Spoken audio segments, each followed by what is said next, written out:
Alright guys, I wanted to make a video about recovery. Some people have been asking to make a video about recovery, so that's what we're going to go over today. There's many aspects to recovery, and it's really the secret to success in your training. Now, this is an arm wrestling channel. I'm an arm wrestler in California, currently ranked number 8 super heavyweight, but that could change at any time. But concepts of recovery can be applied to any sport that you're training for, and all this stuff is going to work for whatever sport you're doing, whether it be bodybuilding, powerlifting, or whatever. So we're going to go over some pretty simple concepts: sleep, what you're eating, hydration, your intensity, conditioning, things like that. And then we're also going to go over some things that aren't, well, they're very common, but it's probably not talked about as much for recovery. And I'm going to be using my phone here to go over my list. So, okay. First thing I want to talk about with recovery is it's sacrifice. Recovery is everything you're doing when you're not training for your main sport. So if you're a power lifter, recovery is everything you're doing when you're not powerlifting. And there are some aspects of recovery while you're lifting or training for arm wrestling or whatever it is you're training with too. So first, sacrifice. This stuff takes time, and it's not always the fun part of training optimally. And you spend all this time training and working out, and then it really doesn't end. It's a lifestyle, and if you want optimal recovery, your whole life is going to have to revolve around your training and your sport, and we're going to go into that right now. So first, you want to go and get some blood work. You want to go to your doctors, and you want to make sure that everything's unremarkable. If you're low anywhere, if you're high anywhere, you really need to take care of that and focus on that before you can optimize your recovery and your training. You also want to clean up your diet. If you're eating a lot of junk food and you're not eating enough protein and you're not hydrated, these are things that you really need to take care of before you even think about tackling your recovery issues. And recovery issues are like you're always sore, maybe you're not gaining any muscle, maybe you're not gaining any strength, you get those toothache pains in your muscles and your tendons and your joints and things like that. And you really need to go get some blood work done to make sure there's nothing wrong with you physically, and you need to clean up your diet. And you may have a health problem. You may have some type of underlying health problem that's messing with your recovery, and you really need to take care of that. For example, sleep apnea. I have really bad sleep apnea. I'm a big guy, and that was destroying my recovery for years. And I have a CPAP machine. Even with the machine, I'm not optimal. So that's always a struggle with me, and I need a lot more sleep than I normally would because of the sleep apnea. So speaking of sleep, you need to be getting a lot of sleep. 8+ hours of sleep a night, maybe 9. I try and shoot for 9. I go to bed at 8 p.m. or I try to go to bed at 8 p.m. and I get up at 5:30 to start my morning workouts.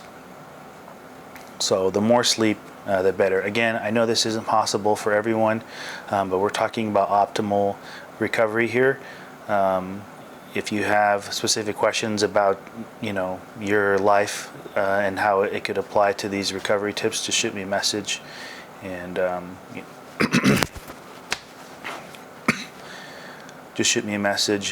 we'll go over that.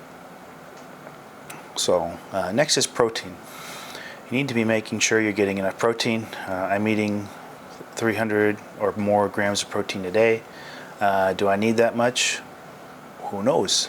I just kept adding protein until I saw a result. and it was around 300 grams of protein when I really started noticing my recovery improving, and I started noticing my strength gains going up. And I mean, protein was a big game changer for me, that and sleep.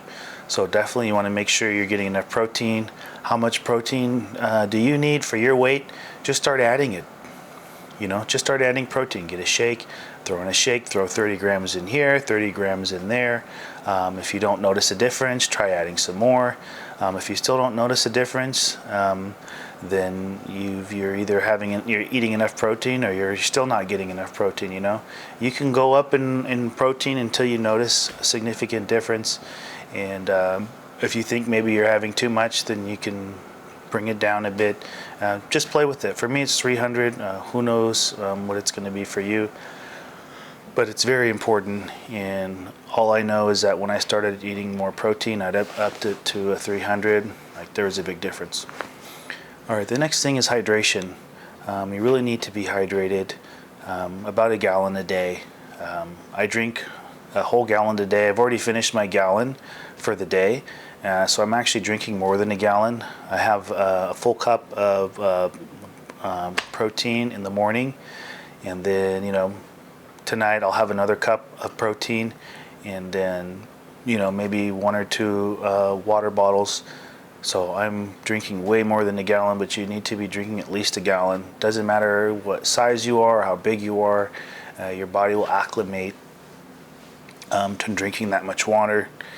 And some tips on that is, it's a lot easier to drink a cup of water or one bottle of water than it is to drink a whole gallon container. So if you get one of those big gallon jugs, don't drink right out of that. Fill up another container, fill up a smaller container. Just mentally, it's a lot easier to get through that whole gallon when you're drinking from a smaller cup. Empty that cup, fill it back up, empty back up. If you work in an office or a place where you can have a cup like that, that's great. If not, maybe you work outdoors or you have a manual labor job, just have a gallon jug with you and just keep filling it up. You can do like a smaller water bottle that you can refill, and just keep filling that thing up. And you want to be drinking at least a gallon and more, and your body will adapt to it. Maybe you find yourself going to the restroom more, but I go to the restroom about every hour, but I work at a desk, so I'm not really sweating as much, unless I'm outside, and we'll go over that more. But if you're sweating and you're moving around and you have a manual labor job or physical labor, and you're probably not going to need to go to the restroom that much because you're sweating a lot of it out. All right, next thing we're going to go over is conditioning. Conditioning is like high rep training. So you've done your heavy movement, and you've done your hypertrophy or whatever. Conditioning, especially, this is more of an arm wrestling thing, because arm wrestling is an extremely painful sport. If you've just started arm wrestling and you're in pain, that never goes away. There's no first year, 3, 10 year. There's always going to be pain. And you adapt to it and you adjust to it. If you have a physical job, it's a little bit more difficult. But these conditioning workouts and blood flow workouts really do help with the pain. And basically you're doing 30 to 50 rep sets with all your movements for whatever your sport is, and not necessarily burn yourself out on that movement. You're just trying to get blood into that area. And you can do bicep curls or bench press or whatever you want. We're arm wrestling, so we're doing rising, supination, pronation, wrist flexion, finger extension, wrist extension, all of that stuff. And we'll do like 30 to 50 reps of that. And I do 3 sets in the morning, and then I do 3 sets at night. I like to split my training up. I do half my training in the morning and half at night.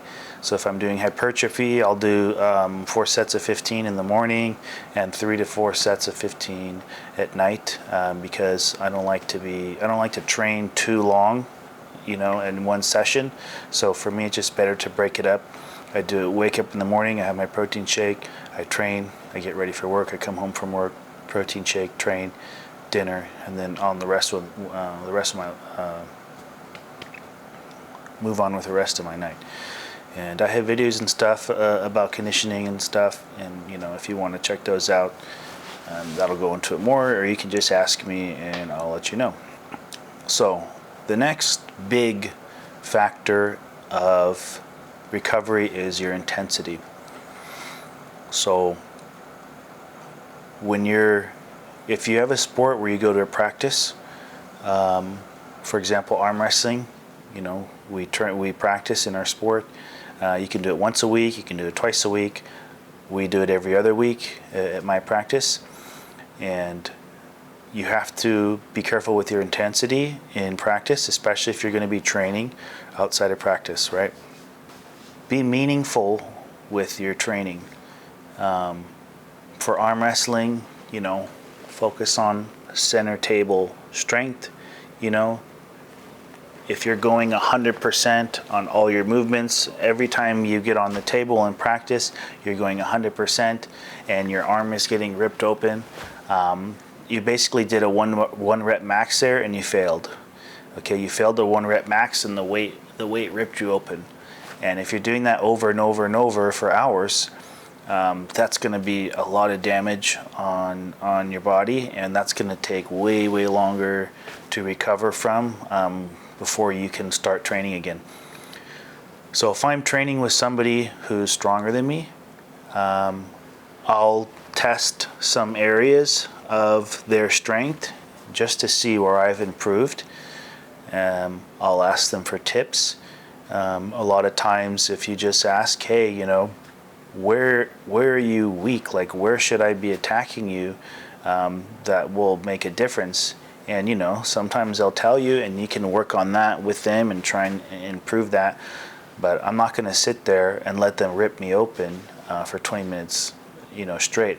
I'll get on the table with them once or twice, and then I'll move on to somebody maybe closer to my strength or somebody that I'm stronger than, and then I'll just focus on working with them. If all you do is go to practice and you don't work out or anything afterwards, then that's fine. You want to go 100%, you want to blow your arms out and everything, go for it. You have a whole week to recover. Maybe you have a physical job and you're getting some recovery there, so go for it. Now, intensity in your training as well. Say you've had your practice on Saturday, you take Sunday off, now it's Monday, it's time to train again. And for your heavy work, say you're working weight for one of your lifts is 70 pounds, right? I do the singles program. I have the whole program on YouTube. You can check it out in my link tree. But basically, I lift once a day, sometimes twice. So, for example, for a bench press, I'll do 1 rep, no warm up, nothing, and then that's it. I'll do that in the morning and at night.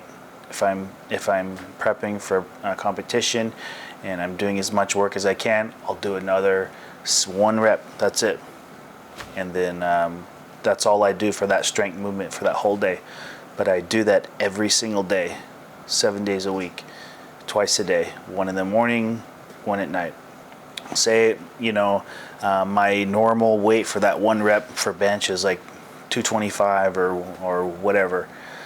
If I have a heavy practice, when I come back to that, I'll be doing half of that, okay? Or maybe I'll just be doing like 135, right? And then you slowly build up until by the time you get to that weekend, you've brought your intensity back up to 225, and then from that weekend to the next practice, you're at your normal intensity all the way up. Is 225 going to be your 1 rep max? No, it's not going to be anywhere near it.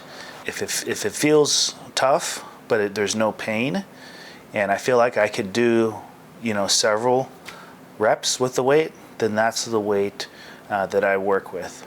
And like I said, I lift in the morning and then I lift at night. Weight's heavier in the morning than it is at night. So if a weight's real heavy in the morning, but it's not as heavy at night, I know I'm not ready to move up in that weight.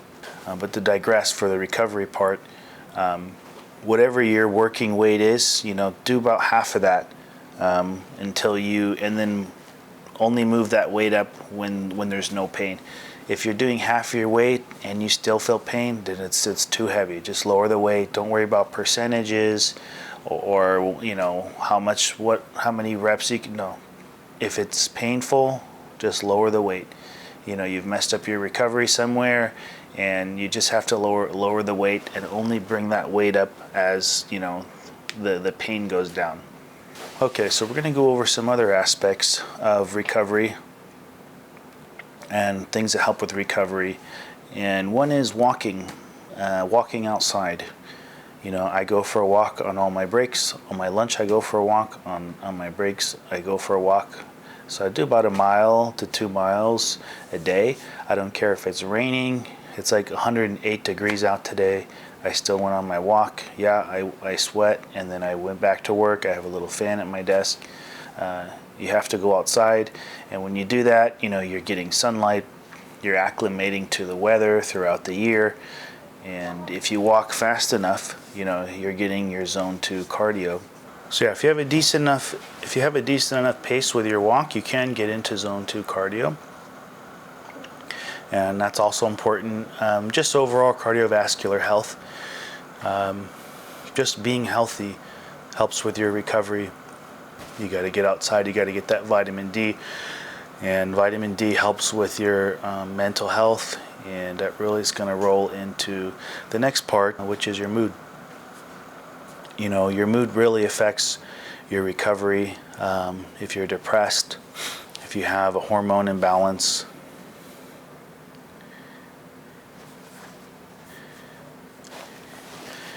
these are things that you can discover when you get your blood work done. If your estrogen is too high or you have low testosterone, these things can affect your will to want to do anything. Maybe you just have enough energy to work out, but you're staying up all night because you don't want to go to sleep. You don't want to start the day tomorrow. Because it sucks.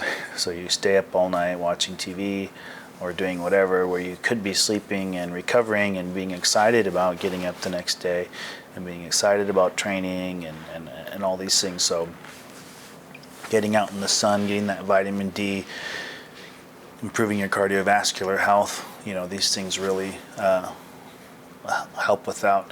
You also could be getting burnt out mentally at work. So you may need to get a new job. This is your life. You're training for your sport. This is about optimal recovery, and something like a really toxic job or a job that's just really beating up on your body can really affect not just your mental health, but your recovery big time. If you're in a relationship that's not very healthy, maybe you fight with your partner a lot. That's another thing that can affect your recovery. You really should be working on that too, trying to work things out with your partner, or maybe it's a family member that's stressing you out, or just making your life difficult. Those are things that really mess with your recovery, and you got to get those sorted out too. Because if you're doing all these other things and you have those, those things are going to mess with your recovery big time. Drinking, smoking, hanging out with the wrong crowd. If all your friends drink and smoke and they stay up all night and they don't have the same goals with you as you, or they're really not part of that part of your life, it might be time to get some new friends or stop hanging out with them.